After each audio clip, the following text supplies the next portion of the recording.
I'm Amber Tresca, and this is About IBD. I'm a medical writer and patient educator who lives with a J-pouch due to ulcerative colitis. It's my mission to educate people living with Crohn's disease or ulcerative colitis about their disease and to bring awareness to the patient journey. Welcome to episode 151. The topic for this episode is what the insurance companies call Copay Accumulators. Some of the medications used to treat IBD and other immune-mediated conditions are expensive. This is especially true for brand name medications that don't have a generic or a biosimilar available. For this reason, drug manufacturers have put copay savings programs into place to help patients afford these medications. Originally, the payments made by the drug manufacturers via their patient assistance programs counted towards a patient's deductible and out-of-pocket maximums. But that changed in 2018 when insurance companies and pharmacy benefit managers stopped counting the payments from copay savings programs towards deductibles. Overnight, patients who were relying on manufacturer copay programs experienced higher healthcare costs. Insurance companies are collecting payment for the name brand medication and also collecting the deductible from patients. In 2021, copay accumulators were officially allowed by a federal ruling, and more than 80% of insurance carriers adopted their use. It's estimated that more than 40% of insured patients are subjected to a copay accumulator program. However, their implementation has not been consistent. In 2023, the HIV and Hepatitis Policy Institute and others brought a case against the 2021 ruling, and it was ultimately struck down. As of this recording, 21 states and the District of Columbia ban or restrict copay accumulator programs. However, insurance carriers continue to not count copay savings programs towards patient deductibles. Some of the reasons that they give can include receiving a medication that has a generic or a biosimilar available, and if an insurance carrier deems a medication as being not medically necessary. My guest is Amber McCown. Amber was thrilled when her husband got a new job, and with it, a better insurance plan. She receives medications for her Crohn's disease and other conditions. However, her carrier has inconsistently applied a copay accumulator program. This took her by surprise at the start of a new calendar year and left her on the hook for higher healthcare costs. Amber tells her story of how a copay accumulator program has affected her life and caused her stress. Plus, she talks about the steps she's taking to address the problem and gives her suggestions if you are being subjected to a copay accumulator program yourself. Amber, thank you so much for coming on About IBD. I'm so excited to speak with you. I'm happy to be here. Great. So the first thing I'm going to do is ask you to introduce yourself. Your name is Amber. My name is Amber. Hopefully that's not too confusing. I know it is to me. But would you tell us a little bit about yourself? All right. Amber McCown. I'm 38. I'm married, no kids. I've got 5 pets. So those are kind of my kids. 2 dogs, 3 cats. I've got Crohn's, IBS. I also have a mild kidney failure. Mm-hmm. That's not the end of my list, but those are the most relevant problems I have. I work a part-time job. I have a bachelor's degree in biology. For the most part, pretty happy with my life. Love my husband. He's amazing. He's been amazing through absolutely everything. Even we were together for years before we got married, and he was in it from pretty much day one. I love that you have that support. It is so helpful, especially when dealing with the ups and downs of living with Crohn's disease and the other conditions that you also have. And I want to dig more into your Crohn's disease journey first. So I wonder if you would tell me a little bit about how that all started for you, what your symptoms were like, and how old were you and how you were diagnosed. Sure. I was diagnosed when I was about 12 or 13, which would have been around 97 or 98.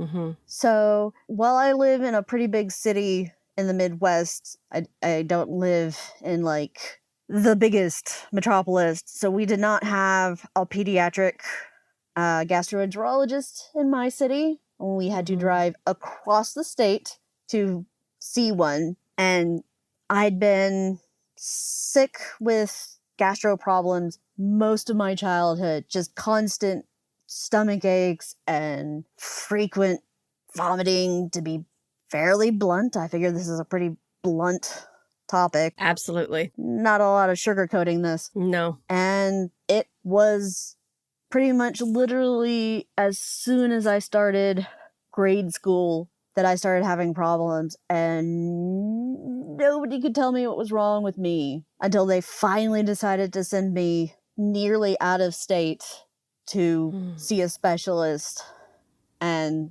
have my first scope. Huzzah. And they're like, and wasn't that an experience for a 12-year-old to, fast for 2 days because it's your first one, so they want to make extra sure that you're completely ready. So I absolutely no solids for 2 days. And they sat me and my parents down, and they're like, you have Crohn's. And we're like, what's that? Yeah.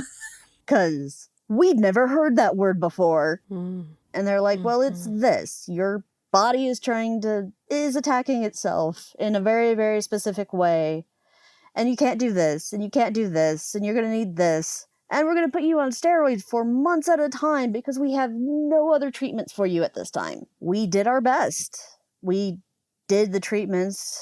We managed my diet as best as we could. And it felt like we were always getting information a day late. Yeah. Like, okay, we're going to put you on steroids for months at a time and not tell you to restrict your sodium intake until you call us wondering why your daughter is blowing up like a balloon after she ate a can of Pringles. Maybe you should restrict her sodium intake. Yeah. I will gladly follow instructions if I have them. It's really hard to manage a thing when your doctor is across the state and you can't see him except for maybe once a year or every other year because you literally cannot afford to travel to see him. And there's no telehealth to sort of bridge the gap. And it's just you and your GP and your far off gastroenterologist trying to make this work. And you're just so thrilled when they get a pediatric gastroenterologist intern in town.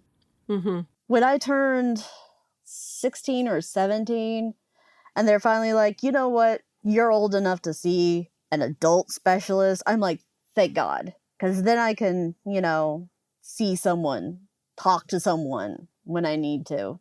Because by that point, I'd seen a number of doctors, and I was already to the point where I decided to take charge of as much of my healthcare as I could. And I had my GP find me and she found me one of the premier specialists in the country who just happened to be in my city. Wow. And I've had him since then, and he's been an absolute champion. One of the kindest men you will ever meet. Oh, that's amazing. I'm so glad you had a few bumps there in the journey, but you finally got to where you needed to be. I'm going to pivot now to the reason that we got connected, and that's because you have become subject to what's called a Copay Accumulator program. And a lot of people will be familiar with this already.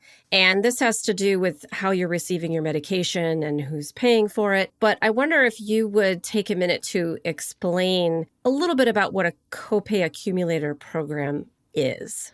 Yes, it is an amazing pain in the butt to deal with.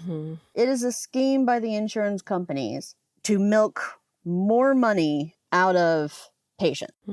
So you have your deductible, and say you're like us and you have these outrageously expensive medications. For me, it's Stelara, which is an immunosuppressant. My house, we are big fans. We always sort of hoot and holler when it comes on commercials. Woo! Yay, Stelara! Big fans. but it is outrageously expensive. It's like $20,000 for one dose. And I get this dose every 8 weeks. So about 6 times a year. Now, the company who makes this knows it's outrageously expensive, and they will help you pay for it.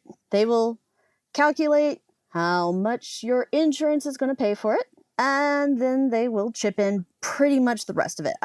My out-of-pocket is $5. Right. Excellent deal, right? Awesome. And that's not like a coupon. That is real money they are paying to your specialty pharmacy. It is not like a buy one, get one free. It is real money they are paying to your pharmacy. It's called a Copay Assistance Program. Most people with these drugs will know what this is. They pay, your insurance pay, bam, your medicine shows up, you're good to go. Now, what usually happens when you don't have a copay accumulator plan is that copay assistance goes towards your deductible. And for a lot of people, that first dose kills their copay, kills their max out of pocket, and they're set for the rest of the year. It takes care of basically everything. But this copay accumulator program, they ignore that copay assistance. It does not go towards your deductible. It might as well not have happened. It still pays for your medication. It still goes towards that pharmacy, but it does not go towards your copay. So any other medical stuff you have to pay for, you have to keep chugging along, paying for that deductible. And until you meet it, until you meet that max out of pocket. And eventually you'll meet that deductible, hopefully. And then you'll start getting the benefits of having that deductible and that max out-of-pocket met. But that's the difference between, that's thousands of dollars for me. My deductible, my personal deductible is $3,000. And my max out-of-pocket is, I think, over $4,000. And they just get to say that real money that got paid towards my shot doesn't count. And I think that is beyond insane. And apparently I'm not the only one. No, you're definitely not the only one.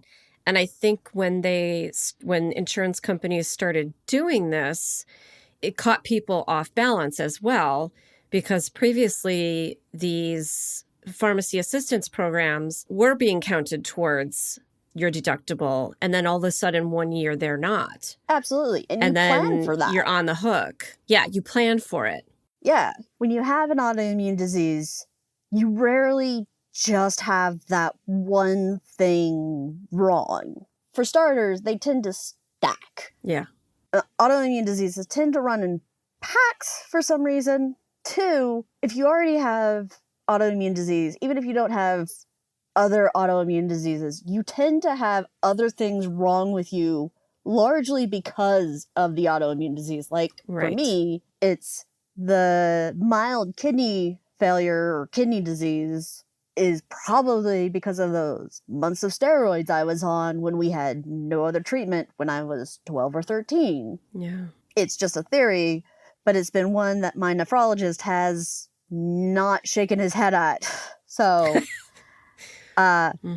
so there's that. And then there's the IBS, which is different from my Crohn's, but probably not unrelated. And because I'm on an immunosuppressant, I catch everything. So you have all these things wrong with you. So it'd be really nice if 1 to 2 months into the year, I could knock my deductible out like I'm used to doing and have been doing for the last several years I've been on whichever immunosuppressant biologic that I've been on. Because they're all expensive. Even the ones that are less expensive are still expensive. So you plan for these sorts of things. And it wasn't like they sent you a letter or anything like that, right? It was just all of a sudden you noticed that your deductible was not knocked out with that first dose that you received in January. And double problematically. Speaking of notice, I have my insurance through my husband's work, which I am blessed that he has a new job. I am thrilled that he has this job. Mm-hmm. I'm blessed to have insurance. I want to make that clear. I am thrilled that I have insurance. I know some people don't, and that's a whole different problem. Right. Last year, he started his job like a third of the way through the year. So he got his insurance almost halfway through the year. So we got my first shot on the new insurance, quite a ways into the year. And they kind of forgot to not apply it to my deductible. So it ended up applying to my deductible and I was set and everything was hunky-dory for the whole rest of the year. And then the new year flipped over and suddenly not so hot, not so great. Yeah, I had a brand new health problem thanks to COVID, long COVID, that I'm still dealing with. And I'm like, okay, I've got this mapped out in my head. I can make the samples last until here. My shot will kill the deductible. I'll get the new super expensive, but not as expensive medication here because my deductible will be met and then I can afford the medication. Right. Well, the shot didn't kill the deductible like I was expecting. So I couldn't get that new medication that was working on the new medical problem. And I'm like, what the heck is going on? This worked fine last year. And they're like, oh yeah, you've got this thing. And I'm like, well, why didn't I have this thing last year? And they're like, we forgot. So we just didn't do anything about it last year. And I'm like, you forgot, but you be sure not to forget this year so you could screw me. Right. It's also had a knock-on effect. Absolutely. It sounds to me that you're thinking about all of these things. You're thinking about how to best manage your healthcare in a cost-effective way. But the insurance company is engaging in malfeasance and not meeting you even halfway, and then also not letting you in on their policies. They're just changing it in the middle of everything. Pretty much. I mean, technically it's all there in black and white if you go looking for it. Like, yeah, it's there. But like, you forgot to do this thing last year, so I thought I was okay. Right. But you made sure to do it this year, and now so many of my plans are screwed up. Coming up next, how the Copay Accumulator program is affecting Amber and her family.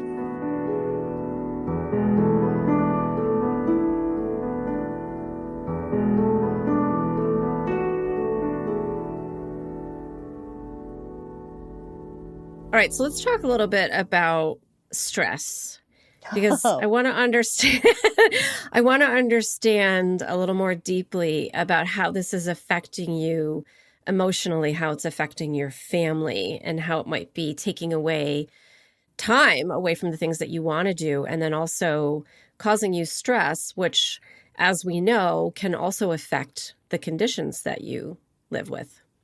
Absolutely. So every phone call with these people for any reason, not just this reason, but any reason, is a practice in self-control and meditation like you would not believe. I've gotten off the phone furious to the point of sobbing. I've thrown my phone across the room. I do my best not to scream and cuss at the person I'm talking to because it's rarely their fault. Yeah. The person I'm talking to has no control over policy. They can't change it. But sometimes it's like, if I hear you haven't met your deductible one more time, I'm going to break my phone in half. It won't solve anything, but it might make me feel better for a second until I have to replace my phone. Yeah. But yeah, it's like, oh yeah, your medication, the medication you want is $300 because you haven't met your deductible yet. Yeah. And it's like, I go around and around and around in circles and I just want to pull my hair out. And some days it feels like trying to chew through drywall to make a door.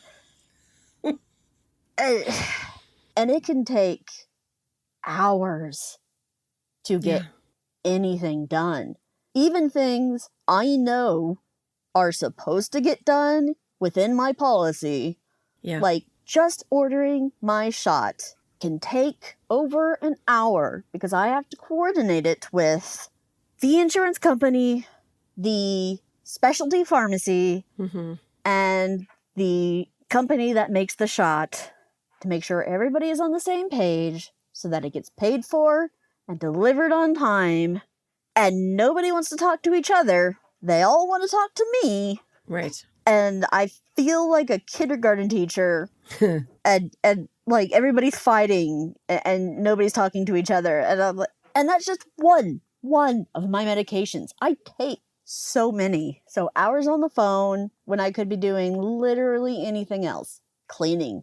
I'd rather be cleaning my house. I hate cleaning. Anything else.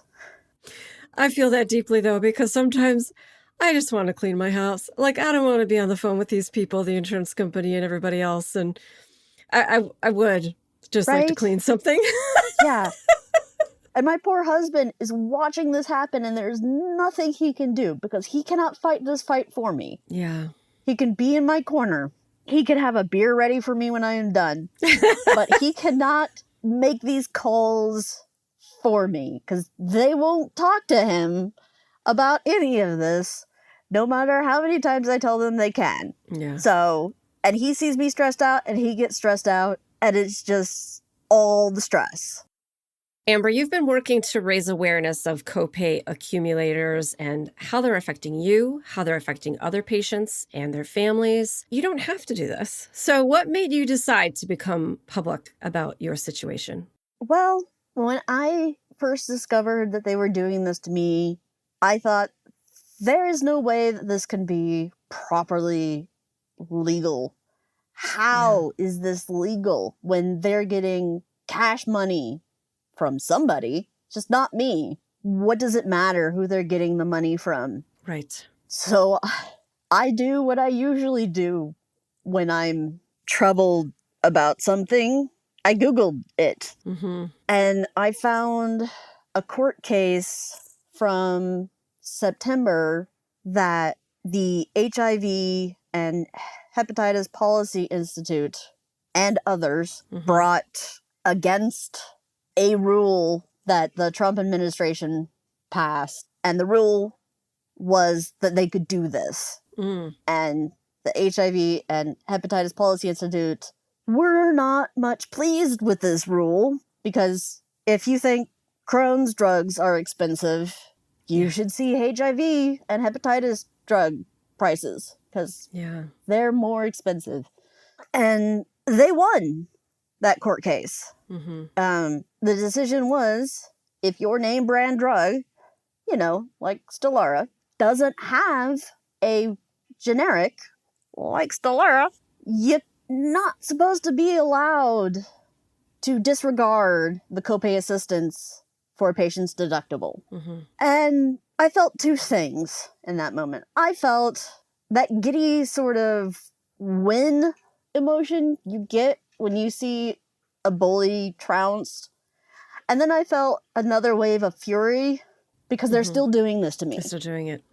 It's against the law. It was ruled against in a federal court in the District Court of Columbia, federally, I want to emphasize.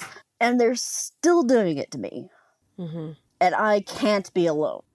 So I want to talk about also what you've been doing personally. As you said, there was a court case. There are plenty of patient advocacy groups that are working on this issue, and they have been for a long time. Aside from working with the HIV and Hepatitis Policy Institute, have you been working with any of your legislators, either local or federal? Do you write letters? Does the HIV and Hepatitis Policy Institute recommend that patients do anything? I guess I'm just kind of maybe grasping at straws, what can we do? Because we're all being financially penalized by something that we shouldn't be. Right. Well, they recommended that I reach out to my state's insurance commissioner, which I did. They got me in touch with someone who arranged this interview. I reached out to my state's insurance commissioner, and they got back to me and said, not our department, because it's insurance provided by employment. Okay. We're going to transfer this case over to the United States Department of Labor. Okay. So we're literally going to make a federal case out of this. Good luck. That's already been made a federal case out of, but yeah, okay. Yeah, we're going to make another federal case out of this. Good luck. Okay. But basically, yeah, this kind of sucks, but not our problem. We're going to pass you along to someone whose problem it actually is, especially because the company my husband works for is a national company. Okay. That was going to be my next question. Yeah. It can't just be the state's Department of Labor. It has to be the United States Department of Labor. Right. And they're like, someone from the United States Department of Labor, she called and said, I've got your case. We'll see what we can do. And she's been giving me regular, still working on it. No updates. Okay. I got a letter from my insurance company saying, we're sorry you feel this way about the Copay Accumulator program, but we're not going to do anything about it. And I'm like, okay. And for a second there, I panicked a little, but then I remembered the U.S. Department of Labor hasn't finished yet. So that was probably just from the state commissioner investigation part. So, like, that was their notice of, we heard your complaint. Too bad, so sad. We're not going to do anything about it. And I'm like, and for a second there, I was a little panicky, like, crap, what do I do next? And then I realized the state insurance commissioner did do something. Right. Did, file a complaint and all that. But then it turned out they couldn't do anything because it wasn't their department. And since I haven't been told that the U.S. Department of Labor was finished with their side, this was probably not the end. And so I'm waiting to hear back from the Department of Labor. And we'll see how that goes. If they think they can shake me with too bad, so sad letters, we don't care that you don't like this, then they don't know my history with local government, because this is not my first rodeo with making things happen with local government. Yeah, and you're not willing to let it go, which I think sometimes the delay tactics that's what they are hoping for, is that you will just kind of give up. And frankly, there are people that kind of just give up on getting their medication because of these types of tactics. So absolutely. Yeah, so I'm glad to hear that you're not going to stop because it's going to benefit you, of course, but it's going to benefit all patients in this situation and the IBD community especially. And so to that end, I'm wondering if you have any advice for other patients who are finding themselves in this situation. Do you have any recommendations? I haven't been successful yet, but I am certainly hoping to be. And my best advice is reach out to your doctor's office, and their office manager is a treasure trove of resources. Mine has been an amazing champion for me against my insurance, no matter what my insurance is doing. Take every problem, one problem at a time. I can't afford to give up. Yeah. I can't afford not to take these medications, and I can't afford the medications on my own, so I can't afford to give up. Yeah. So that kind of scrappy hunger, make them pay because you can't afford to, is kind of the attitude you have to go into all of these situations, and hoping for the light at the end of the tunnel, because there is no other way to live. Because if you go in with despair ready, you're going to hit that dead end. You're going to run out of energy to keep fighting. Also, a support structure is an amazing asset. I could not do this without my husband standing in my corner, my friends. They've really could not do this without them. Thank you so much for that advice. That's really important, what you said about sticking with things and making sure that you're keeping your head up during this whole process, because it is very difficult. And the fact that a court case has already been won and yet this is still going on can be very frustrating, but we have to have hope. And I think also working towards making this better for yourself and then for other people as well can go a long way towards keeping that fire in your belly. Although it sounds like you don't have too much trouble keeping that fire going. Yeah. Oh, you are going to cry through this. Let yourself cry. It's okay. You just can't live there. You can't let yourself live there. It's going to be infuriating. It's going to be depressing, but you get to visit there. You don't get to live there, or you'll never get out. Yeah. Amber, so I want to ask you something a little bit more about yourself, though. Let's talk about something that's a little bit more fun for a minute or two. Yes, let's. So you let me in on the fact that you enjoy a Renaissance fair. I do. So I want to hear a little bit about that. I enjoy them as well. You got to go to one recently. Tell me a little bit about what you were up to and what you enjoy. Yes, we just got back from one this weekend. We stayed at my sister-in-law's so that we could enjoy an out-of-state Renaissance fair, which we hadn't gotten to do a lot until Andrew got his new job, which is amazing. Yeah. It was huge. It was gorgeous. Excellent weather. I got a little too much sun again. I am very Irish-Scottish mixed, so I got a little lobster in the face, but I had a blast doing it. Love to see all the costumes. Love to see the knights duke it out with their cheesy moves and all that. We got to have a blast. I didn't dress up this time, but I hope to. We've got a local fair coming up in 2 weeks that I'm hoping to dress up for, that I will be my usual pirate wench. I have a friend that loves a good pirate joke. I'll have to send you a bunch of pirate jokes that you can, when you're dressed, you can go around saying all of the jokes. Oh, yes. I know some cheesy ones. They are just horrible. Oh, yeah. All of her jokes are bad. Yeah. But it's fine. It works out. We laugh at them anyway.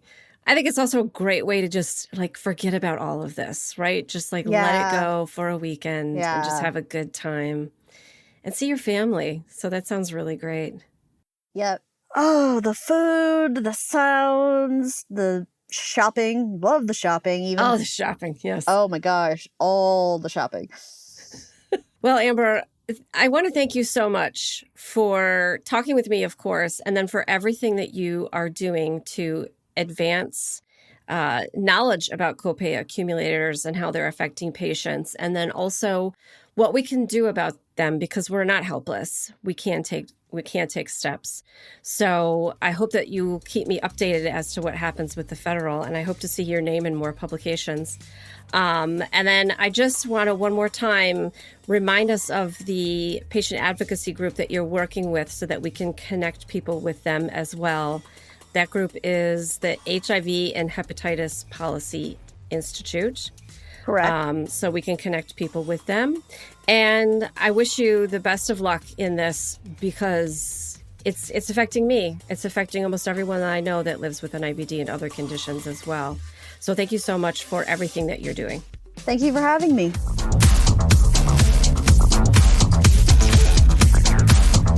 Hey, super listener.